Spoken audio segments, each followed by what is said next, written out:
Ito po, kumbaga i-encourage talaga rin kabataan na kung pansin niyo po, payanak ng payanak rin business or talagang sasabak yung negosyo.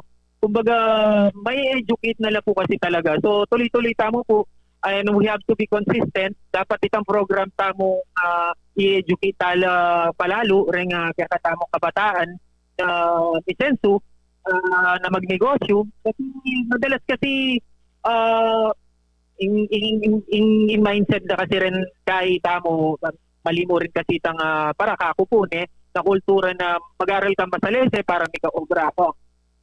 Masanting balang aldo, di ba, para may senso ka. I don't believe on it kasi most of us sa karing empleyado tamo po, bisan na talagang sasakto mo, pagdatang na ng sweldo, sakto lamang mo talagang, kumbaga panawid niya talagang biye. Pero siyempre ita mo alata naman na ako, maniwala ko po ka rin kaya dapat mas dagulan ka pa po itang capability tamo na balang aldo, magkaroon tamong opportunity na mag-lend tamo talagang oras para magka-negosyo. Kasi yan po talagang sagot talaga kay kasakitan kasi tatalnan mo na yung oras mo at the same time unlimited income.